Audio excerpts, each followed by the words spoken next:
আসসালামু আলাইকুম সবাইকে। আশা করি সবাই আজকে ভালো আছেন। আজকে আমি মূলত কথা বলবো ঐতিহাসিক ভাওয়ালের রাজবাড়ি সম্বন্ধে। রাজধানী ঢাকা থেকে ৩০ কিলোমিটার উত্তরে গাজীপুরের জয়দেবপুরে ভাওয়াল রাজবাড়ির অবস্থান। যেই ভাওয়াল রাজার কাহিনী আমরা অনেকেই হয়তো শুনেছি। ৩৬৩ কক্ষ বিশিষ্ট ভাওয়াল রাজবাড়িটি গাজীপুরের অন্যতম ঐতিহাসিক স্থান হিসেবে পরিচিত এখন। এই ভাওয়াল রাজবাড়িটি বিখ্যাত হওয়ার অন্যতম একটি কারণ ছিল মেজ রাজকুমার রমেন্দ্র নারায়ণ রায়। তাকে নিয়ে একটি চাঞ্চল্যকর মামলা দীর্ঘদিন ধরে চলে আসছিল, যা ভাওয়াল সন্ন্যাসীর মামলা নামে পরিচিত। বর্তমানে এই ভাওয়াল রাজবাড়িটি জেলা প্রশাসকের কার্যালয় হিসেবে ব্যবহৃত হচ্ছে। এছাড়াও এখানে সরকারি অনেক দপ্তর অবস্থিত। এই মামলাটি শুরু হয়েছিল ১৯৩০ সালে এবং যা নিষ্পত্তি হয় ১৯৪৬ সালে। তার মানে ১৬ বছর যাবৎ এই মামলাটি চলেছিল, যার ফলাফল জানার জন্য সে সময় মানুষ অনেক উদ্গ্রীব ছিল। এই মামলাটি এমনই জনপ্রিয় ছিল যে এই মামলার সাথে জড়িত যারা ছিল এবং বিচারক পর্যন্ত ঐতিহাসিক খ্যাতি লাভ করেছিলেন। এই মামলাটি এতই জনপ্রিয় ছিল যে সে সময়কার ডাক্তার বিভিন্ন দৈনিক পত্রিকা এই খবর ছাপাতেন। এই মামলার প্রথম বিচার শুরু হয় ১৯৩৩ সালে, যার শুনানি হয় ১৯৩৬ সালে। এই ঐতিহাসিক মামলা চলাকালীন সময়ে ঢাকা ডিস্ট্রিক্ট কোর্টের জজ সাহেব পান্নালাল বসু রমেন্দ্র নারায়ণ রায়ের অনুকূলে রায় দেয়, যে রায়ের পৃষ্ঠা সংখ্যা ছিল প্রায় ৫৩২টি। উভয় পক্ষেই মোট সাক্ষী ছিল ১৫৪৮ জন, বাদী পক্ষের ছিল ১০৬৯ জন এবং বিবাদী পক্ষের ছিল ৪৭৯ জন। পূর্বে এটি গাজীপুর মহকুমা সদর দপ্তর ছিল, যার উদ্বোধন করেছিলেন গণপ্রজাতন্ত্রী বাংলাদেশ সরকারের মহামান্য রাষ্ট্রপতি মেজর জেনারেল জিয়াউর রহমান বীর উত্তম। ১৯৭৮ সালে ১৮ই ডিসেম্বর তিনি এটি উদ্বোধন করেন। জেলা প্রশাসকের কার্যালয় ছাড়াও এখানে আরও অনেক সরকারি দপ্তর রয়েছে। তন্মধ্যে হচ্ছে উপবিভাগীয় প্রকৌশলীর কার্যালয়, মাদকদ্রব্য নিয়ন্ত্রণ অধিদপ্তর, জাতীয় সঞ্চয় অধিদপ্তর, সোনালী ব্যাংকের অফিস এবং সহকারী পুলিশ কমিশনারের কার্যালয়। এছাড়াও আরও অনেক সরকারি দপ্তর এখানে রয়েছে বর্তমানে। এছাড়াও এর পাশে রয়েছে জজ কোর্ট গাজীপুরের। পান্নালাল বসু যখন তার শুনানি শেষ করেন, এরপরেও কিন্তু মামলাটি অনেক দিন চলেছিল। যেই মামলা অনেক জজ এসেছে, তন্মধ্যে ছিল লিওনার্ড কস্টেলো, যে ক্যালকাটা হাইকোর্টের ছিল, এবং ছিল চারুচন্দ্র বিশ্বাস, সেও ক্যালকাটা হাইকোর্টের জাজ ছিল। চলুন এখন এই মামলার গল্পের দিকে যাওয়া যাক। যার নায়ক ছিল সেই ভাওয়াল পরগনার জমিদার বংশের মেজকুমার রমেন্দ্র নারায়ণ রায়, যিনি ১৯০৯ সালে দার্জিলিংয়ে ছিলেন, যিনি মারা যান বলে অনেক গুজব ছড়িয়েছিল। কিন্তু ১২ বছর পর একজন সাধু পরিচয়ে সে ফিরে আসেন, যা নিয়ে অনেক তোলপাড় চলছিল। ভাওয়াল সন্ন্যাসী মামলা বিংশ শতাব্দীর প্রথম ভাগের একটি বিখ্যাত মামলা, যেটা অনেকের কাছেই পরিচিত এখন।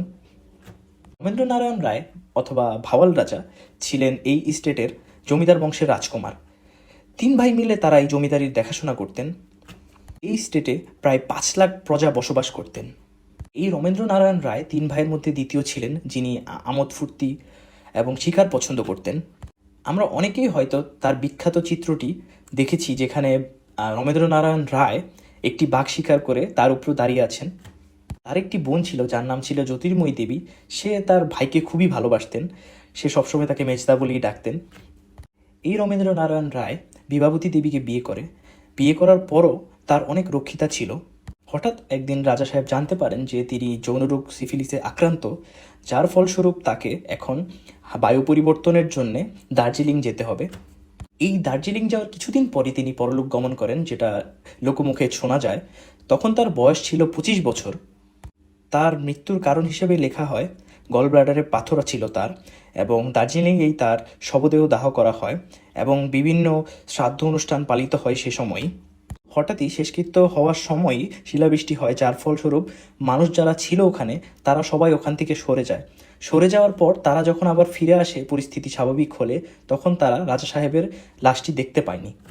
কিন্তু এই কথাটি তারা পাঁচকান করে না এবং কুমার রমেন্দ্র নারায়ণের বিধবা স্ত্রী বিভাবতী দেবী তার ভাইয়ের সঙ্গে ঢাকা চলে আসেন। ২ বছরের মধ্যে রমেন্দ্র নারায়ণের অন্য ২ ভাইও মৃত্যুবরণ করেন। ফলে ঔপনিবেশিক শাসক ব্রিটিশদের কোর্ট অফ ওয়ার্ডস কুমারদের বিধবা স্ত্রীদের পক্ষে এই জমিদারির মালিকানা গ্রহণ করে।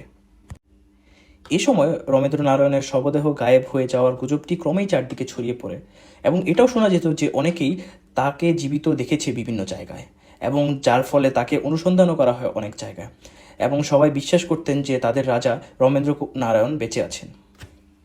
সন্ন্যাসী হওয়ার পর তিনি কিছুতেই মনে করতে পারছিলেন না যে দার্জিলিংয়ে তার সাথে কি হয়েছিল তার শুধু এতটুকুই মনে ছিল যে জঙ্গলে নাগা সন্ন্যাসীরা তাকে বৃষ্টি ভেজা অবস্থায় খুঁজে পায় এবং তাকে নিয়ে সেবা করে এবং তাকে বাঁচিয়ে তোলে। সময় থেকেই কথিত রমেন্দ্র নারায়ণ নাগা সন্ন্যাসীকে গুরু মেনে সন্ন্যাস ব্রত গ্রহণ করেন। প্রায় 10 বছর ধরে কথিত এই রমেন্দ্র নারায়ণ রায় অথবা ভাওয়াল সন্ন্যাসী ভারতবর্ষের বিভিন্ন জায়গায় গমন করে থাকেন এবং আস্তে আস্তে তার স্মৃতিশক্তি ফেরত আসতে থাকে। তারপর তিনি হঠাৎ একদিন তার গুরুর আদেশে ভাওয়াল এই গাজীপুর যে জয়দেবপুরের ভাওয়ালে ফিরে আসেন। এই ভাওয়াল স্টেট পরিধি ও আয়ের দিক থেকে পুরো বাংলায় নবাব স্টেটের পরেই দ্বিতীয় বৃহত্তম জমিদারি। 1930 সালের এপ্রিলে ভাওয়াল সন্ন্যাসীর আইনজীবীরা তার স্ত্রী বিভাবতী দেবী ও অন্যান্য মালিকদের বিরুদ্ধে ভাওয়াল স্টেটের সম্পত্তির অধিকার চেয়ে মামলা করেন। জেলা জজ অ্যালেন হ্যান্ডারসন বিচারপতি পান্নালাল বসু এই মামলার বিচারে নিয়োগ করেন।